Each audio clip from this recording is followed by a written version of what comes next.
प्रिय साथियों, नमस्कार। आज हम हमारे पटवारी स्पेशल पर हिंदी सब्जेक्ट को देखने वाले हैं।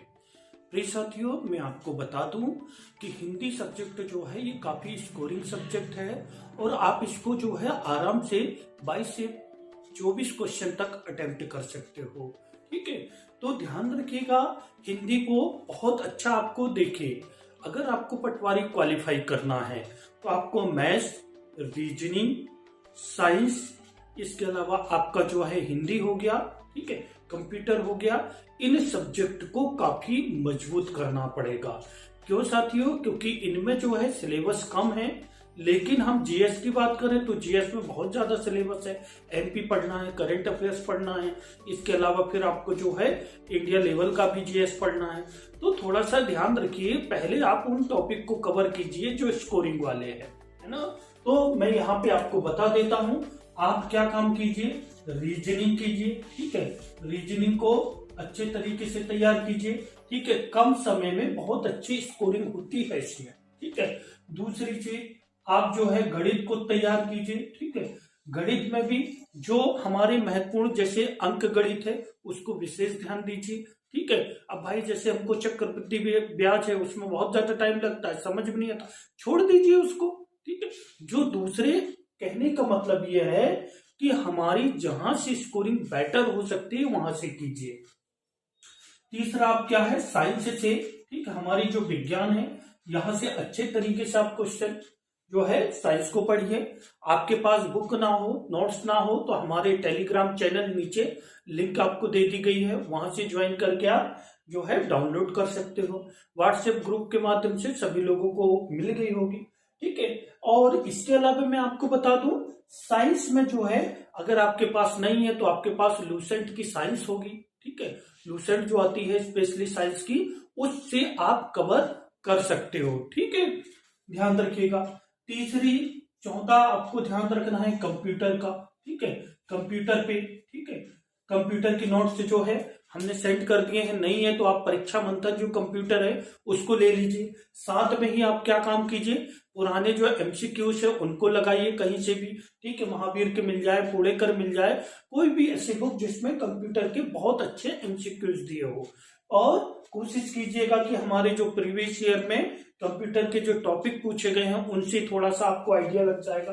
ठीक है, इसके अलावा आप देखिए हिंदी, हिंदी आपका बहुत ही स्कोरिंग सब्जेक्ट है।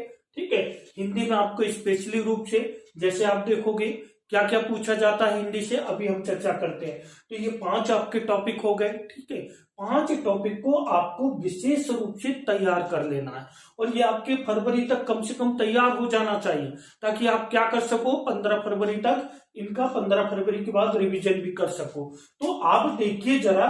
और इसके अलावा फिर आपका क्या है, मध्य प्रदेश पढ़ लीजिए आप। मध्य प्रदेश के जो इंपॉर्टेंट टॉपिक है, नेशनल पार्क है, टूरिज्म है ना, टूरिज्म वगैरह, फिर हमारे खनिज संसाधन है, वन संसाधन है, हमारी जनसंख्या है, जनजाति विशेष है, जनजाति विशेष का जो कला संस्कृति है, मध्य प्रदेश का करंट अफेयर्स है। ठीक है, तो उसको आप पढ़ लीजिए। उसके बाद फिर आपके पास टाइम मिले तो आप लूसेंट या जो घटना चक्र आती है इलाहाबाद वाली, जिसमें पूरा आपको पूरी हिस्ट्री का और पूरा आपका जो है पॉलिटी और सारी चीजें उसमें दी होगी, उसको आप रिवाइज कर सकते हो। ठीक है, तो इस तरीके से जो है आप देखिए जरा, है ना। इसके अलावा आप जो है एमपी का जो है इसको थोड़ा सा फोकस करोगे। ठीक है, तो आपके ये 6 सब्जेक्ट तो आपके कंप्लीट होने चाहिए। साथियों, मैं आपको कोशिश करूंगा कि प्रबंधन का जो है बहुत जल्दी 4-5 लेक्चर में हम प्रबंधन को कवर करने की कोशिश करेंगे। उस प्रबंधन को आप समझिए, बहुत सारे स्टूडेंट को काफी दिक्कत हो रही है मैनेजमेंट वाले टॉपिक में। ठीक है, तो उसको मैं कोशिश करूंगा। ठीक है, क्योंकि समय का अभाव होता है। अब मुझे क्या है, फॉरेस्ट के जॉब के साथ साथ जो है वन विद्यालय में जो फॉरेस्ट गार्ड ट्रेनिंग्स है उनकी ट्रेनिंग के लिए भी जाना पड़ता है, वहां भी लेक्चर लेना पड़ता है। इसके अलावा जो है हमारे पीएससी मेंस के जो है सुबह से 7 से 10 मेंस की क्लासेस भी चल रही है। ठीक है, तो वहाँ स्पेशली अभी मेरा जो है पेपर 3 चल रहा है मेंस का। तो इसलिए जो है समय का थोड़ा अभाव होता है, फिर भी जैसे टाइम मिलता है मैं कोशिश करता हूँ। ठीक है, चलिए, तो आप देखिए जरा रीजनिंग को बहुत अच्छे से तैयार कीजिए। कौन कौन से करना है मैंने नीचे आपको बता दिया हूं इससे पहले लेक्चर में। मैथ्स के कौन कौन से टॉपिक, साइंस, कंप्यूटर, ठीक है, कंप्यूटर का भी हमने जो है एग्जामपीडिया या फिर मंथन जो है उसको, इसके अलावा एमसीक्यू सभी के लगाना है आपको, ठीक है। कई बार क्या होता है, हमारे बहुत सारे साथी को पता तो होता है, लेकिन आप जब देखिएगा जो नए बच्चे होते हैं वो एग्जाम में जब अपियर होते हैं तो वो देखते हैं कि उनके 200 क्वेश्चन जो है अटेम्प्ट ही नहीं पाए, 150 क्वेश्चन हुए, टाइम ऑफ हो गया, ठीक है, 170 क्वेश्चन हुआ, 120 क्वेश्चन हुआ। तो साथियों टाइम का आपको मैनेजमेंट करना बहुत जरूरी है। इसके लिए आप कोशिश कीजिएगा कि अगर आपको ऑनलाइन कोई भी कोचिंग संस्थान जो है ऑनलाइन, विशेषकर जो हमारे बीएस एजुकेशन वाले हैं, है ना, 151 रुपए में आपको टेस्ट सीरीज दे रहे हैं, तो ले लीजिए, परचेज कर लीजिए। 151 रुपए कोई मायने नहीं रखता है। एक पिज्जा की कीमत नहीं है, आपको पता होगा मार्केट में एक पिज्जा भी जो है 200-250 रुपए का आता है, स्पेशल चीज वाला, ठीक है। तो आप देखिए 151 रुपए में बीएस एजुकेशन बहुत स्टैंडर्ड की जो है आपको टेस्ट सीरीज दे रहा है, तो भाई ज्वाइन कीजिए आप, ठीक है, कम से कम आपको पता तो चलेगा, ठीक है, आपके टाइम का जो है किस तरीके से मैनेज करना है, तो ध्यान रखिएगा। और एक चीज और मैं आपको बताना चाहूंगा, बहुत सारे साथी ये सोच रहे हैं कि भाई 5 लाख 10 लाख फॉर्म जाएंगे, इससे बिल्कुल भी घबराने की जरूरत नहीं है। मैं आपको बता दूं 5 से 10 लाख फॉर्म भी जाते हैं। जैसे 10 लाख फॉर्म भी गए तो आप देखोगे कि 10 लाख में से प्रिपरेशन करने वाले बच्चे केवल 1 लाख के आसपास होते हैं, ठीक है। बाकी तो इसलिए कि इतनी ज्यादा पोस्ट आ रही है, चलो यार भर देते हैं, किस्मत के भरोसे। बहुत सारे बच्चे लोग किस्मत के भरोसे, क्या पता किस्मत में हो मिल जाए। साथियों ऐसा बिल्कुल नहीं है, मेहनत करोगे ही तो ही सफल हो पाएंगे, मेहनत का कोई विकल्प नहीं है, ध्यान रखिएगा। तो इसलिए जो है आप मेहनत कीजिए। और दूसरी चीज, आप जब आप मेहनत करते हो ना, तो मेहनत करते हो पूरी शिद्दत के साथ, तभी आपकी जो किस्मत है वो साथ देती है। किस्मत वैसी साथ नहीं देती है। किस्मत जब हम 1-2 नंबर के लिए रह रहे हैं, ठीक है, उस समय कुछ ऐसे क्वेश्चन आ गए तो, और वो हमारे लग गए, सिलेक्शन हो गया 1 नंबरों से, इसको कहते हैं किस्मत। ऐसा नहीं कि हमने कुछ पढ़ाई नहीं और सिलेक्शन हो गया, है ना, पॉसिबल ही नहीं है ऐसा, ठीक है। तो ध्यान रखिएगा 10 लाख में से 1 लाख से 1.5 लाख बच्चे ही क्या है, तैयारी करने वाले हैं। इन 1 लाख से 1.5 लाख बच्चों में से बहुत सारे बच्चे ऐसे हैं वो सोचते हैं कि पटवारी की प्रिपरेशन करें, पीएससी की प्रिपरेशन करें, है ना। अभी देखिए कितने उलझे हुए हैं बहुत सारे बच्चे। 2019 का मेंस है, 2021 का मेंस है, 2020 का मेंस का रिजल्ट आने वाला, और उसका प्री आता है या मेंस आता है वो देखना पड़ेगा, ठीक है, संशोधित का। 2022 का नोटिफिकेशन आ जाएगा अभी जो है 4 दिन बाद, ठीक है। तो बहुत सारे बच्चे ऐसे डाउट में हैं कि हम कौन सी प्रिपरेशन करें, ठीक है। तो इस तरीके से आप देखिएगा कि आप लोगों के लिए बढ़िया अपॉर्चुनिटी है। जो व्यक्ति फोकस कर रहे हैं कि हमको इस बार जॉब चाहिए ही, हमारी प्राथमिकता जॉब है, तो वो ऐसे टॉपिक को जो है क्या करें, अच्छे से तैयार करें, ठीक है। फॉरेस्ट गार्ड के एग्जाम भी होंगे, आपको पता होगा, जैसे हमारे मार्च में पटवारी के एग्जाम होंगे, जस्ट बाद क्या है फॉरेस्ट गार्ड के, और फॉरेस्ट गार्ड का लगभग सिलेबस क्या है, सेम ही है, ठीक है। हिंदी वहां पे भी आएगी, गणित वहां पे भी आएगी, जीएस वहां पे भी आएगा, तो इसलिए थोड़ा सा आप ध्यान रखिए और सभी का एमसीक्यूज जरूर लगाइए। अब हिंदी में क्या पढ़ना है साथियों, तो मैं आपको हिंदी में बता देता हूं, एक सेकंड, ठीक है। ये टॉपिक को आपको बहुत अच्छे से तैयार करना है, ठीक है। अब हिंदी में मैं आपको बता देता हूं कि कौन कौन से टॉपिक पर आपको फोकस करना है। जैसे हमारा पहला टॉपिक ही है वर्णमाला। साथियों आप देखोगे वर्णमाला से बहुत सारे प्रश्न निकले हैं।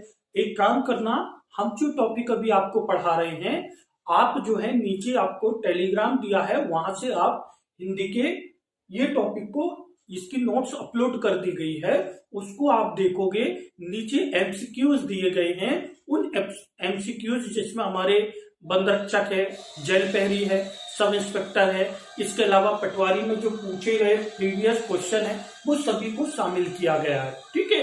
तो ध्यान रखिएगा वर्णमाला। दूसरा आप देखिए जरा, वर्णमाला के साथ साथ आपको संधि, ठीक है, तीसरा समास, संधि, समास, इनसे प्रश्न बनते हैं, ठीक है। 14 वाक्यों को शुद्धिकरण, ठीक है, वाक्यों में शुद्ध, ठीक है। फिर योजक चिन्ह हमारे जो होते हैं, प्रश्नवाचक चिन्ह, योजक चिन्ह, निषेधात्मक चिन्ह, ठीक है, ऐसे प्रश्न। इसके अलावा फिर हमारे समानार्थी, विलोमार्थी, ठीक है, पर्यायवाची, ठीक है, पर्यायवाची प्रश्न हमारे पूछे जाते हैं। इसके अलावा हमारे जो हिंदी साहित्य है, स्पेशली मध्य प्रदेश के हिंदी साहित्यकार जैसे माखनलाल चतुर्वेदी हो गया, सुभद्रा कुमारी चौहान हो गई, ठीक है, इनके जो है आपको गजानन माधव मुक्तिबोध हो गया, इनके आपको क्या याद रखना है, एक तो इनकी लोकेशन याद रखना है, इनकी रचनाएं याद रखना है। रचनाएं जैसे झांसी की रानी हमेशा पूछी जाती है, ठीक है, वीरों का हो कैसा वसंत, ठीक है, तो वो चीजें आपको अच्छे से तैयार करना है, ठीक है। हम कोशिश करते हैं यथासंभव जो भी हो सकता है। चलिए साथियों, वर्णमाला पे हम चर्चा कर रहे हैं। देखिए जिस तरीके से, और हमारे लिए सबसे बड़ी दुर्भाग्य की बात यह है कि हम हिंदी भाषी हैं और हमको हिंदी का उतना ज्यादा नॉलेज नहीं होता है, जबकि हिंदी तो हमारे लिए बहुत ही अच्छी होनी चाहिए, ठीक है। आप देखोगे सब इंस्पेक्टर में ये 70 मार्क्स की 70 क्वेश्चन हमारे किसके, हिंदी के पूछे जाते हैं सब इंस्पेक्टर में, ठीक है। चलिए तो हम बात करते हैं सबसे पहले। देखिए हिंदी की हम जब बात करते हैं तो आप देखोगे, अच्छा हिंदी साहित्यकार पर हम अभी एक लेक्चर बना चुके हैं, आप देख लीजिएगा उसको, ठीक है। चलिए भाषा, भाषा हम किसको कहते हैं साथियों, तो देखिए भाषा दो चीजों से मिलकर बनी है, ठीक है, भाष धातु, ठीक है, जिसमें आप देखिए जरा जो हमारी भाषा है, भाषा हम जो मौखिक रूप से मैं आपको बोल रहा हूं, ठीक है, जैसे मैंने बोला आ, ठीक है, ये ध्वनि साउंड निकल रहा है इससे, ठीक है। तो भाषा की जो मौखिक इकाई होती है ना, वो क्या होती है, ध्वनि। तो ध्यान रखिएगा भाषा की सबसे छोटी इकाई कौन सी है, ध्वनि है, ये मौखिक होती है। कैसी होती है, मौखिक होती है। और इसी मौखिक भाषा को जब मैं क्या कर देता हूं, लिख देता हूं, तो उसको क्या, वर्ण बन जाता है ना। जो हमारी ध्वनि है, ध्वनि की लिखित इकाई को हम क्या कहते हैं, वर्ण। एग्जाम्पल के लिए जरा देखिए, मैंने क्या बोला, आ, ठीक है, ई, उ, जो भी बोला, ठीक है, ये ध्वनि के रूप में आपको सुनाई दिया। लेकिन जब इसको मैंने यहाँ पे लिख दिया, जैसे मैंने आ बोला, इसको लिख दिया, तो ये हमारा क्या हो गया, वर्ण हो गया। अर्थात भाषा की सबसे छोटी लिखित इकाई ही क्या कहलाती है, वर्ण कहलाती है। समझ गए आप, ध्वनि क्या है, भाषा की सबसे छोटी मौखिक इकाई क्या है, ध्वनि है। और भाषा की सबसे छोटी लिखित इकाई कौन सी है, तो आप बताओगे वर्ण। वर्ण क्या है साथियों, ये हमारी लिखित इकाई है, ठीक है, क्या है, लिखित इकाई, ठीक है।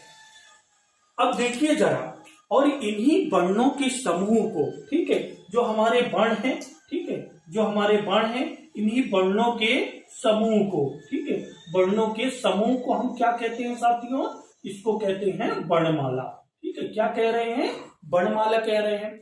अब साथियों ये वर्णमाला में जिस तरीके से हमारा अंग्रेजी होता है, और अंग्रेजी वर्णमाला में ए से लेके जेड तक कितने अक्षर होते हैं, 26 अक्षर होते हैं, ठीक है, कितने, 26 अक्षर होते हैं। ठीक वैसे ये हमारी जो हिंदी है, ये हिंदी भाषा में टोटल 52 वर्ण होते हैं। कितने, 52 वर्ण होते हैं। तो इन्हीं वर्णों के समूह को हम क्या कहते हैं, वर्णमाला कहते हैं। ये 52 वर्ण भी कैसे होते हैं, जैसे आप देखोगे कि इंग्लिश में स्वर और व्यंजन को बांटा गया है, ठीक है, ए ई आई ओ यू जैसे वॉवल्स है, ठीक वैसे ही इसको भी स्वर एवं व्यंजन में बांटा गया है। अब स्वर क्या होता है साथियों, स्वर वो मूल वर्ण होते हैं जिनके उच्चारण स्वतंत्र रूप से होता है। जैसे मैंने बोला आ, ई, उ, ए, ऐ, ओ, ठीक है, ये स्वतंत्र रूप से हो रहा है। लेकिन व्यंजन क्या होते हैं, व्यंजन स्वतंत्र रूप से नहीं होते। जैसे मैंने क्या बोला, का बोला, ठीक है, तो ये का दो शब्दों से मिलकर का को बनाने के लिए हमको स्वर की जरूरत पड़ी। देखिए जरा, का को जब मैं लिखूंगा तो इसका संधि विच्छेद करूंगा तो इस तरीके से होगा, का प्लस आ। जैसे देखिए मैं का बोलता हूं तो उसमें आ उच्चारण हो रहा, का आ, खा आ, ठीक है। तो आप देखिए जरा, चा आ, ठीक है, चा, ठीक है, मुझे चा भी लिखना है तो कैसे लिखूंगा मैं, चा हलंत लगाऊंगा, ठीक है, आ, इस तरीके से। तो व्यंजन जो होते हैं, व्यंजन के उच्चारण के लिए हमको स्वरों की आवश्यकता पड़ती है, स्वर के माध्यम से जो है वो उच्चारित होते हैं। लेकिन स्वर जो होते हैं ये स्वतंत्र होते हैं। अब भाई हिंदी में कितने स्वर हैं और कितने व्यंजन हैं, तो देखिए जरा, इनको बहुत अच्छे से ध्यान रखना है। यहां से आपके लगभग 2 से 3 प्रश्न निकलना ही है, ठीक है, ध्यान रखिएगा। तो यहां पर आप देखिए जरा, हमारे टोटल कितने वर्ण हो गए, 52 वर्ण हो गए। 52 वर्ण में से आप देखिए स्वरों की संख्या कितनी है साथियों, तो हमारे यहाँ 11 स्वर की संख्या है हिंदी में। अब देखिए 11 स्वर को भी 2 तरीके से बांटा गया है, एक हास्य स्वर और दूसरे दीर्घ स्वर, ठीक है। हास्य स्वर किसको, देखिए टोटल स्वरों की संख्या कितनी है हिंदी में, तो टोटल स्वरों की संख्या है 11। फिर स्वर कितने प्रकार के होते हैं, तो स्वर 2 प्रकार के होते हैं। कौन कौन से, एक हास्य स्वर, ठीक है, हास्य स्वर अर्थात जिनके उच्चारण में हमको बहुत कम समय लगता है, ठीक है, उनको हम हास्य स्वर कहते हैं। देखिए जरा, आ ई उ ऋषि, ठीक है, इनके उच्चारण में हमको क्या लग रहा है, कम समय लग रहा है, ये हास्य स्वर हो गए। दीर्घ स्वर क्या है, देखिए साथियों, इनको दीर्घ क्यों कहा गया है, ठीक है, इनको दीर्घ स्वर इसलिए कहा गया है। देखिए दीर्घ स्वर कौन से हैं, तो आप देखिए आ, क्यों साथियों, क्योंकि आ का जो उच्चारण है ये हमारे आ प्लस आ से हुआ है, ठीक है, अर्थात क्या लग गया इसमें, 2 गुना समय लग गया, ठीक है, ज्यादा समय लग गया, आ प्लस आ, आ। तो ध्यान रखिएगा हमारे दीर्घ स्वर क्या है, आ ई उ ए ओ औ, इस तरीके से ये हमारे क्या है, दीर्घ स्वर है, ठीक है। टोटल स्वरों की संख्या कितनी है, 11 है। हास्य स्वर कितने हैं, 4 है, और दीर्घ स्वर कितने हैं, 7 है, ठीक है। हास्य स्वर कौन से होते हैं, जिनके उच्चारण में हमको कम समय लगता है, आ ई उ ऋषि, ठीक है। दीर्घ स्वर कौन से हैं, जिनके उच्चारण में हमको अधिक समय लगता है, ठीक है, जैसे आ ई उ ए ओ औ, ठीक है, ध्यान रखिएगा। चले आगे। अब साथियों आगे हम चलते हैं, तो आप देखोगे, इसको हम मिटा देते हैं ताकि आपको सुविधा हो, रिवीजन भी हम अभी तत्काल करेंगे, ठीक है। अब देखिए हमारे जो व्यंजन हैं, ये व्यंजन में आप देखिए टोटल हमारे जो व्यंजन हैं अब कितने होते हैं, देखिए 33 हमारे व्यंजन हैं, ठीक है। 11 स्वर हो गए, देखिए 11 स्वर हो गए, 33 व्यंजन हो गए, टोटल कितने हो गए, 44, ठीक है, और 2 अयोग बाह्य हो गए और 2 उच्छिष्ट, इस तरीके से 2 + 2 + 4 संयुक्त वर्ण हो गए, ठीक है। इस तरीके से हमारे टोटल क्या हो जाते हैं, 52 हो जाते हैं, ठीक है। तो जरा देखिए इस पर हमारे जो व्यंजन होते हैं 33 व्यंजन है, ये 33 व्यंजन कौन से हैं, स्पेशली रूप से आप देखिए ये जो व्यंजन है ना, इसको भी 3 भागों में बांटा गया है, ठीक है। इन 33 व्यंजनों को 3 भागों में बांटा गया। देखिए जरा, इसमें स्पर्श व्यंजन है। स्पर्श व्यंजन अर्थात जब हम इन शब्दों को बोलेंगे, इन वर्णों को, सॉरी, जब इन वर्णों का हम उच्चारण करेंगे तो हमको क्या होगा, देखिए स्पर्श होगा। कैसे स्पर्श होगा, देखिए इसको याद रखिएगा, स्पर्श व्यंजन कितने हैं, तो आप एक कोड याद रख लीजिए, कचट तप, ठीक है, क्या, कचट तप, ठीक है, ये याद रख लीजिए। इसमें आप देखिएगा का समूह के 5, चा समूह के 5, ता समूह के 5, ता समूह के 5, पा समूह के 5, इस तरीके से कितने हो जाते हैं, 25, ठीक है। ये देखिए का, चा, टा, ता, पा, ठीक है, कचट तप, ये कैसे है भाई, ये स्पष्ट व्यंजन है। अब देखिए जरा, प्रश्न में ये पूछे गए हैं कि का कौन से वर्ण का है, अर्थात का जब उच्चारण करते हैं का समूह का, तो हम किससे करते हैं, कंठ से करते हैं, तालु से करते हैं, मुद्रा से करते हैं, दंत से, ओष्ठ से, है ना। आप एमसीक्यूज देखोगे तो आपको वहां पे ये मिल जाएंगे। तो देखिए जो का वर्ण है, ठीक है, का, खा, गा, घा, ना, ठीक है, ये काहे से उच्चारित होते हैं, ये कंठ से उच्चारित होते हैं। तो इसको याद रखने की जरूरत नहीं है साथियों। देखिए का, ठीक है, का अर्थात का समूह किससे उच्चारित होगा, कंठ से, ठीक है। ये जो कंठ होता है, ठीक है, ये हमारा गले के अंदर की जो कंठ है, ठीक है, यहां से देखिए का, खा, गा, ठीक है, यहां पे मेरे जोर पड़ रहा है, ठीक है, तो का, खा, गा, घा, डा, ठीक है। तो इस तरीके से ये कंठ से हम क्या कहते हैं, तालु, तालु, ठीक है, हमारा जो तालु होता है इससे, देखिए तालु, इसको याद रखिए चालू से। चालू शब्द किससे बना, देखिए ठीक, चालू, ठीक है, चालू, चालू, तालु, ठीक है, तालु, ठीक है। तो चा वर्ग जो है किससे उच्चारित होता है, तालु से, ठीक है, किससे, तालु से। इसको भी याद रखने की बिल्कुल जरूरत नहीं है, ठीक है।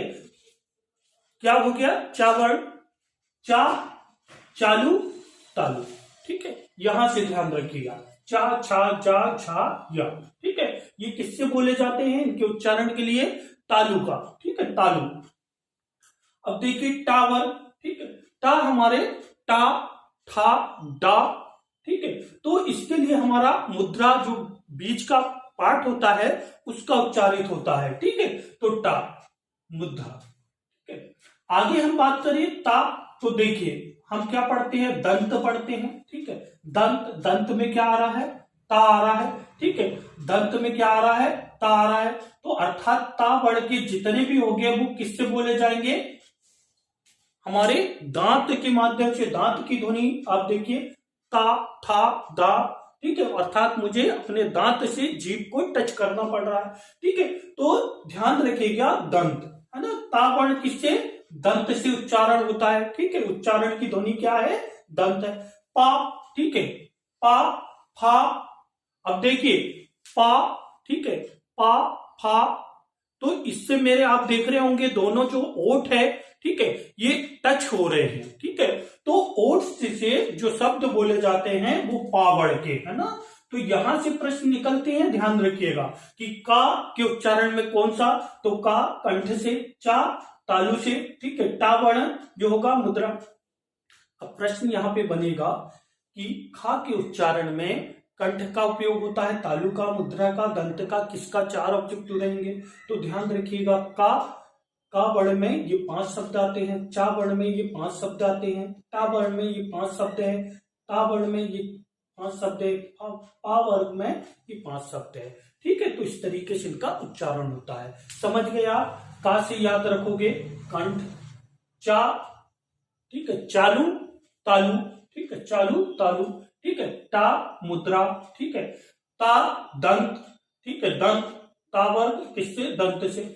पा, फा, भा, मा, इनके लिए जरूरत ही नहीं क्योंकि हमारे ओठ टच हो रहे हैं, ठीक है, तो ओठ से ये बोले जाते हैं, ठीक है। ये अभी ध्यान रखिएगा, एमसीक्यू सॉल्व करोगे तो बनना चाहिए आपसे, ठीक है। आगे चलिए आप, तो ये हो गए हमारे स्पर्श व्यंजन।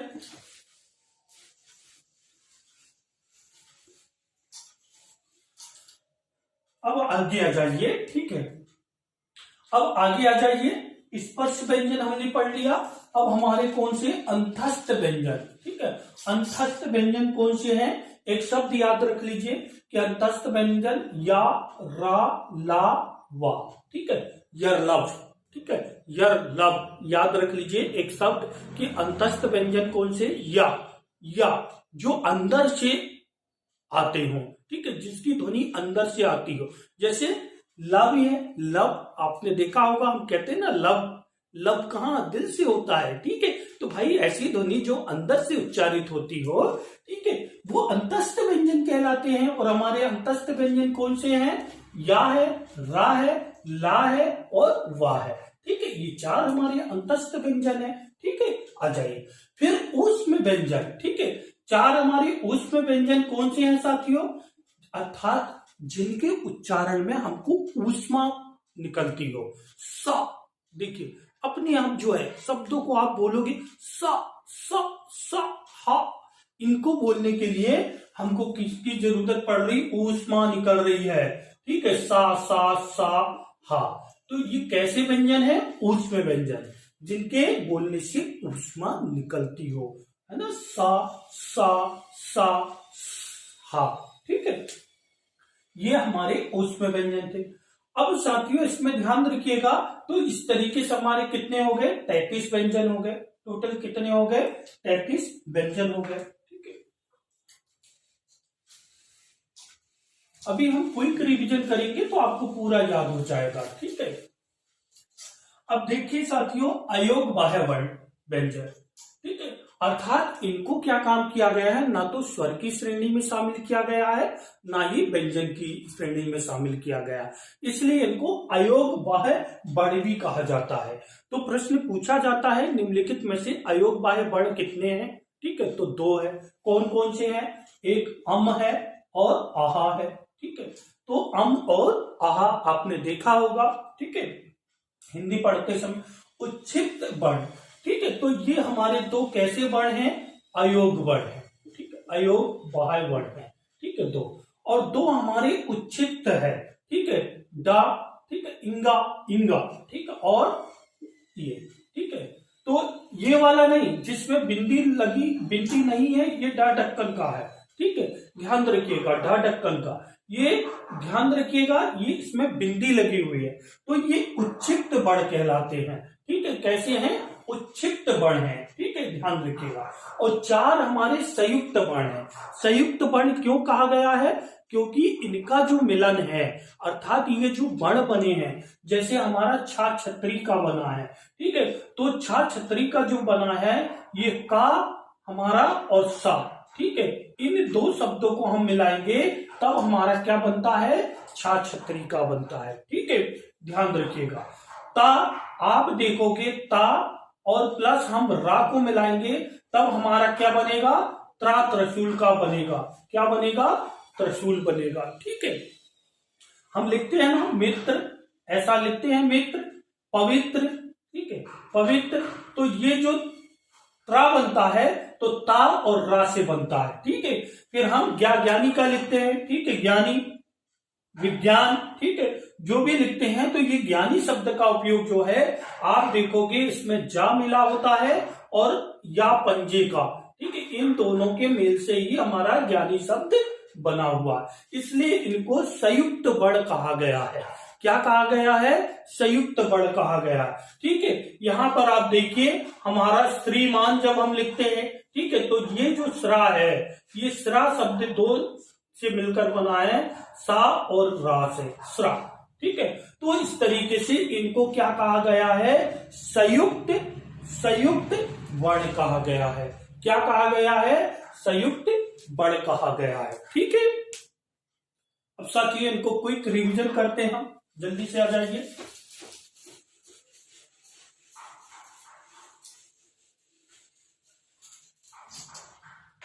जल्दी से बताइए मुझे, भाषा की सबसे छोटी मौखिक इकाई क्या है? तो भाषा की सबसे छोटी मौखिक इकाई कौन सी है साथियों? मौखिक इकाई क्या है? आपको पता होगा, अब भी हमने पढ़ा है, क्या है? ध्वनि है। भाषा की लिखित इकाई कौन सी है? तो भाषा की सबसे छोटी लिखित इकाई कौन सी है? वर्ण है। ठीक है, क्या है? वर्ण है। और वर्णों के व्यवस्थित समूह को, ठीक है, वर्णों के व्यवस्थित समूह को हम क्या कहते हैं? वर्णमाला कहते हैं। ठीक है, क्या कहते हैं? वर्णमाला कहते हैं। ठीक है, और हमारी जो हिंदी वर्णमाला है, हिंदी वर्णमाला में कुल कितने? 52 वर्ण हैं। कितने वर्ण हैं? 52 वर्ण हैं। इन 52 वर्णों में आपको पता होगा, इनको 52 वर्णों को अलग अलग भागों में बांटा गया है, जिसमें हमारे कितने स्वर है? तो स्वरों की संख्या कितनी है साथियों? 11 है। कौन से? आ, ई, उ, ठीक है, फिर उ, ठीक है, ए, ओ, औ और ऋषि का। ठीक है, आप देखोगे 1 2 3 4 5 6 7 8 9 10 और 11, कुल कितने स्वर हो गए हमारे? 11 स्वर हो गए। अब इन स्वरों में हास्य स्वर कौन से हैं? तो ध्यान रखिएगा, हास्य स्वर जिनके उच्चारण में समय क्या लगता है? समय कम लगता है, ठीक है, कम समय लगता है, उनको हास्य स्वर कहते हैं। जैसे आ, ठीक है, आ ई उ, ठीक है, छोटा ऊ आएगा, ठीक है, और ऋषि, ये हास्य स्वर है, ठीक है। बाकी शेष जो होंगे वो कौन से स्वर होंगे? दीर्घ स्वर होंगे। दीर्घ स्वर कौन कौन से हैं? तो आपको पता होगा दीर्घ स्वर कौन कौन से हैं, जल्दी से बताइए। तो आप देखोगे कि हमारे जैसे आ बड़ा, ई बड़ी, ठीक है, ऊ बड़ा ऊ, ठीक है, ए ओ औ, ठीक है, ये एक मात्रा आएगी। तो ये हमारे क्या हो गए? दीर्घ स्वर हो गए, ठीक है। अब आगे बढ़ते हैं हम, हमारे व्यंजन कितने हैं? तो देखिए व्यंजन हमारे कितने हैं? 33 है। कितने व्यंजन हैं? 33 व्यंजन है। 33 व्यंजन में आप ये बताइए मुझे जल्दी से कि हमारे स्पर्श व्यंजन कितने हैं? तो स्पर्श व्यंजन कितने हैं? 25 है, ठीक है। 25 में कौन सा? हमने अभी आपको बताया, का, चा, ता, ता, ता और पा। इस तरीके से इनका कितना? 25 वर्ण हो जाएंगे। का के उच्चारण में हमको किससे, का उच्चारण किससे होता है? कंठ से होता है। का समूह का, चार समूह का हमने बताया था, चालू तालु, ठीक है, तालु। ता का किससे होता है साथियों? मुद्रा से, ठीक है। ता का हमने बताया था दंत, दंत चिकित्सालय, दंत है ना, तो इसका उच्चारण कैसे होता है? दंत। पा का उच्चारण कैसे होता है? अभी हमने आपको बताया था, हमारे ओठ चिपकते, पा फा बा, ठीक है। तो ये कैसे होता है? ओष्ठ से इसका उच्चारण होता है, ठीक है। तो इस तरीके से आप ध्यान रखोगे। ये स्पर्श व्यंजन हो गए। आगे चलते हैं।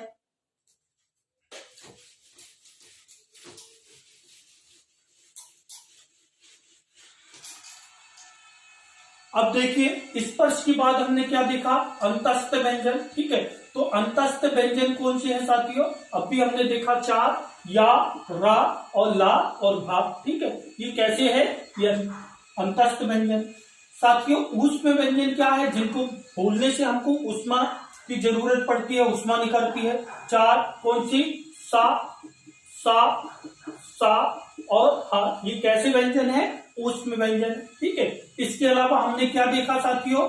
अयोग वहा व्यंजन, ठीक है, अयोग वहा वर्ण, सॉरी वर्ण, ठीक है।